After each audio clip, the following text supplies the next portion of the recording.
군사기밀 뉴스TV입니다. 언론에서 그리고 다른 곳들에서 매일 KF-X를 언급합니다. 한국이 개발하는 차세대 전투기라는 것은 잘 알겠는데 이게 도대체 뭔지 하는 이야기들도 전부 다르고 어려우니 지식 스토리에서 쉽고 정확하게 알아보도록 하겠습니다. 현재 우리나라의 주력 전투기는 F-15K이며 F-35를 도입하는 과정 중에 있습니다. F-15K는 4세대 전투기 F-15를 대한민국 버전으로 개량한 것인데 이번 KF-X 사업은 이런 4.5세대 수준 정도의 전투기를 우리나라가 자체적으로 개발 및 생산할 수 있게 목표를 두고 있는 것인데요. 많은 사람들이 F-15K의 자리를 KF-X가 차지한다고 생각하는 데에는 틀린 사실입니다. KF-X를 잘 만든다고 해도 F-15K를 완벽하게 대체 가능할지는 미지수이며 현재 우리나라는 F-35로 주력 전투기를 개량하고 있기 때문에 주력 전투기 자리를 차지하는 것은 무리입니다. 현재 우리나라는 F-4, F-5라고 불리는 노후 전투기들이 상당히 많습니다.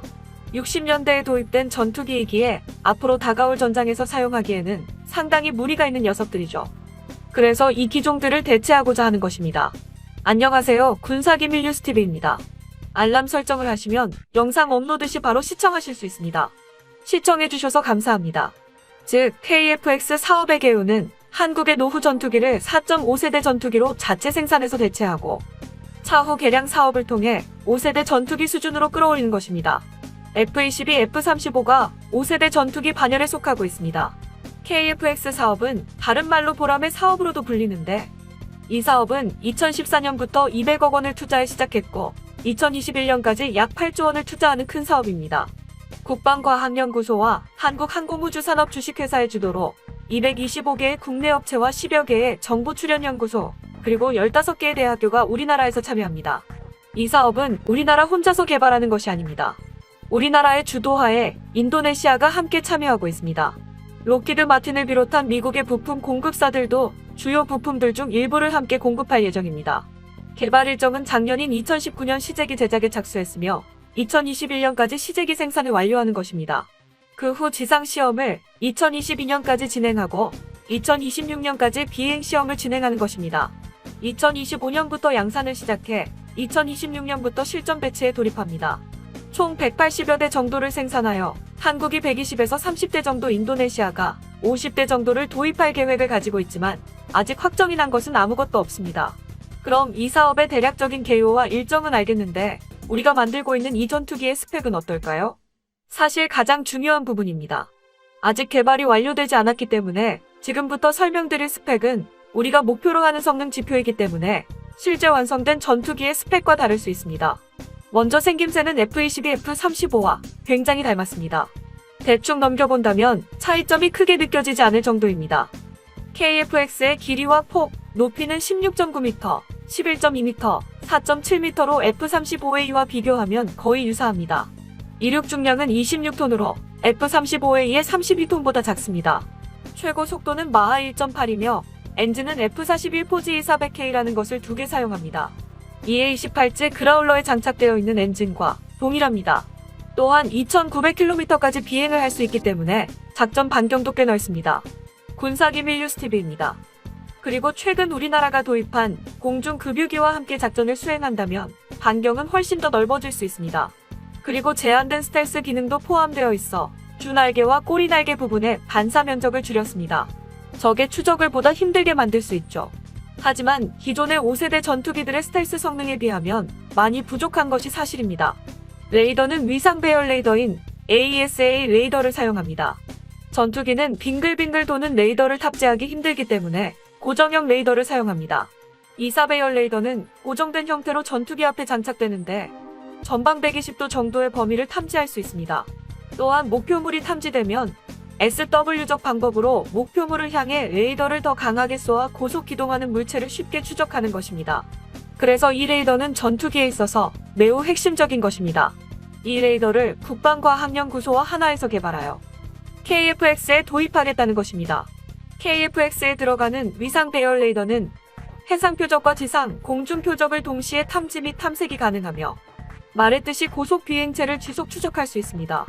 하나만 하는 것이 아니라 저 많은 역할을 동시에 수행합니다. 자동 지형 추적 기술도 이 레이더에 탑재되는데 지형을 조금 더 정확히 파악하는데 도움이 되어 저공 비행을 하는데 훨씬 유리하다고 합니다. 그리고 저공 비행 시 상대의 레이더의 추적이 힘들다는 장점도 동시에 존재합니다.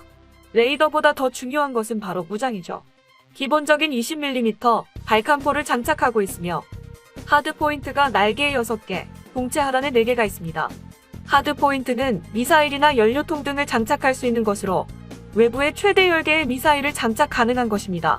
그리고 동체 내부에도 최대 4발의 공대공 미사일이 장착되므로 총 14발의 미사일이 장착 가능합니다. 장착 가능한 미사일의 후보로는 미국의 AIM-9X, AIM-120 미사일, 독일의 IRIS-T 미사일, 영국의 미티어 미사일, 국산 공대공 미사일입니다. 어떤 미사일을 장착할지는 정해지지 않았지만 미국에서 암람 미사일을 제공해주는 사안으로 지속적인 문제가 일어나고 있으며 한국과 미국 간의 미사일 제공 여부를 놓고 협의를 진행 중입니다. 시제기가 출고된 이후에 정확한 미사일 도입 여부가 판가름 날 것 같습니다. 앞으로 시제기가 6기가 나오는 시점을 불로 경로하고 123 버전을 개발하면서 사업을 진행해 나갈 예정입니다. KF-X 사업의 전반적인 개요와 세부 디테일을 알아보았는데요. 이 사업을 통해 국내의 전투기 생산 기술력을 증진시킬 수 있으며 한국의 국방력에 더 큰 도움이 될 수 있습니다. 사업 초기에는 도입 비용과 효율성 측면에서 상당한 논란이 제기되었습니다. 하지만 이미 개발이 시작된 만큼 KF-X 사업이 성공리에 마무리되어 우리나라의 공군력을 높여주길 바랍니다. 내용 중 어려운 부분들이 많아 쉽게 전달하고자 생략한 부분들도 있고 중요하지만 간단하게 설명한 부분들도 있습니다. 잘못된 내용이나 추가적인 설명은 댓글로 피드백 주시면 감사하겠습니다. 이렇게 KF-X 사업에 대해 알아보았는데요. 한국이 스스로 전투기를 개발할 능력을 세계에 선보이는 데에 매우 큰 의미가 있습니다. 어떤 모습의 전투기가 탄생할지 기대됩니다. 인도네시아의 이해할 수 없는 행보가 계속되고 있습니다. 군사기밀 뉴스TV입니다. 한국을 상대로 목리를 부리는 듯한 모습인데요. 한국형 전투기 KF-X 공동 개발에서 신뢰를 저버리더니 이번에는 전기차 배터리 때문에 국제관례까지 무시해 파문을 일으켰습니다. 17일 관가에 따르면 방한 중인 인도네시아 경제부문 장관단이 돌연이날 일정을 취소하겠다고 우리 측에 통보했습니다.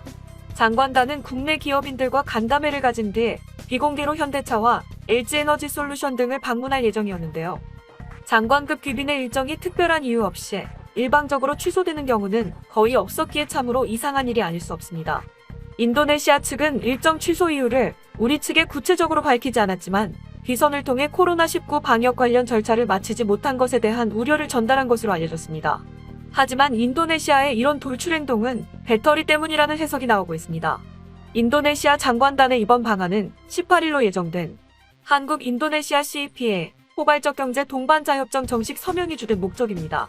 CEPA가 발효되면 시장 개방 수준이 지금보다 훨씬 높아지는 등 양국 협력 관계의 일대 전기가 될 수 있습니다.